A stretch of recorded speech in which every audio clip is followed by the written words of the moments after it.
유로파리그는 우승을 하게 되면 챔피언스리그에 출전할 수 있게 됩니다. 그래서 프랑크푸르트가 리그 11위였음에도 올 시즌 챔피언스리그에 출전할 수 있었고 토트넘과 한조가 되었던 것입니다. 프랑크푸르트는 조 2위가 되면서 16강 진출을 하는 기쁨을 맛보게 되었죠. 하지만 많은 1위 팀들은 프랑크푸르트를 만나기를 바라고 있을 것입니다. 프리미어리그에서 유로파리그에 출전한 팀은 아스날과 맨유입니다. 올 시즌 계속 부러움의 연속이 되고 있는 아스날이 유로파리그 16강 진출이 결정되는 날에도 역시 승리하면서 상승세를 이어가게 되었습니다. 아스날은 꼴찌팀 취레이를 상대로 홈에서 경기했는데 전반 16분 매서운 공격력으로 선제골을 넣었습니다. 먼저 넬슨이 기가 막힌 패스를 넣어주면서 기회를 만들었고 벤 화이트의 크로스에 비에이라가 강력한 중거리 슛이 벽 맞고 나오게 되었는데 그 세컨볼을 티어니가 강력한 왼발 중거리 슛으로 득점에 성공했습니다. 그냥 강팀 색깔 확실히 나는 기분 좋은 골이었습니다. 토트넘에서 이런 패스, 이런 슈팅 못 본 지 오래됐죠.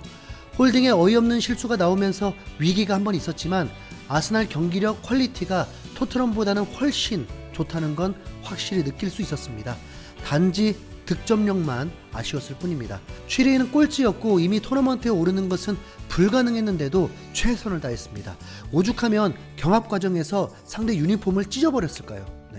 후반 67분 한 차례 취레이가 득점을 했지만 옵사이드로 취소가 되었고 몇 번의 득점 가능 상황도 만들었습니다. 아스날은 득점만 없는 좋은 공격력으로 취레이를 밀어붙였다가 점점 선수들을 교체하면서 체력 안배도 시켰습니다. 그리고 72분 벤 화이트 대신 토미야스도 뛰게 되었습니다. 그런데 갑자기 상황이 발생하게 됩니다. 13분 후 갑자기 토미야스가 주저앉아 버린 겁니다. 토미야스는 교체 투입으로 무리한 것도 없었고 13분 사이에 특별한 상황도 발생하지 않았는데 그대로 교체까지 되었습니다. 허벅지 이상이 온 건데 이 사태는 곧바로 일본의 비상이 되어버렸습니다. 일본은 이틀 전에 이미 엔트리를 발표했고 팀의 주전이기 때문에 토미야스도 포함이 되었었는데 손흥민의 안타까운 소식 이후에 일본에서도 핵심 수비수가 부상을 당한 것입니다. 아르테타 감독은 토미야스는 무엇인가 느꼈다. 우리는 아직 모른다. 그는 근육 문제가 있어 나올 수밖에 없었다.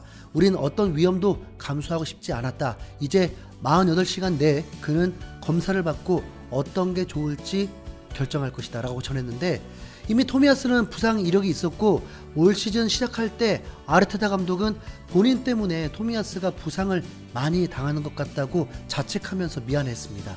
완벽한 회복이 되기 전에 팀에서 급해서 투입시킨 결과라고 한 것이죠. 토미야스가 만약 햄스트링 부상이라면 지금부터 역시나 3, 4주 동안 출전하기 어렵고 이는 일본에서도 비상이 되었습니다. 일본은 곧바로 이 상황을 전하면서 팬들도 매우 안타까워했습니다. 일본 사상 최고의 수비수가 될 줄 알았는데 가벼운 부상이길 기도하는 수밖에. 월드컵에 출전한다 해도 100%가 될 수가 없겠네. 끔찍하군. 아직 23살이야. 월드컵보다 완치가 최우선이어야 해.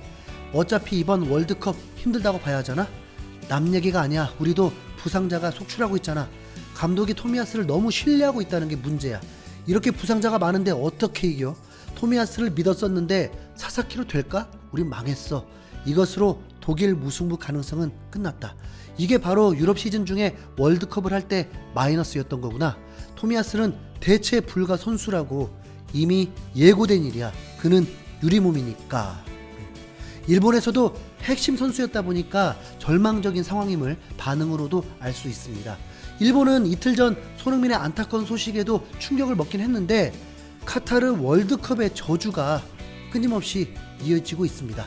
전날은 첼시 7웰도 허벅지 부상으로 시즌 아웃이 돼버렸고 전 첼시 소속이기도 했던 베르너도 챔피언스리그 경기에서 결국 쓰러지면서 베르너도 시즌 아웃이 돼버렸습니다. 월드컵을 아예 출전할 수도 없게 되었죠.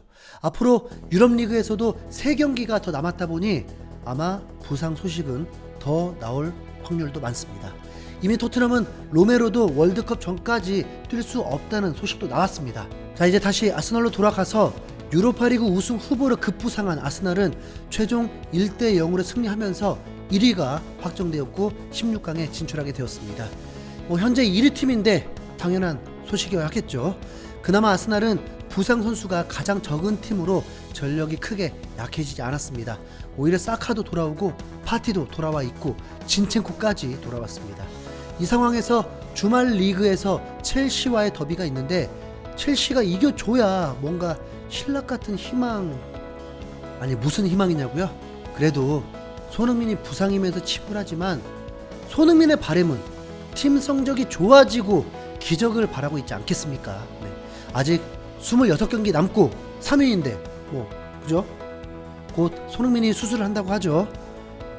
기적을 바라보겠습니다. 네. 손흥민 또 한 번의 기적을 들려다오. 김민재 너라도 정말 조심하자. 이상 흰수염고래였습니다. 감사합니다.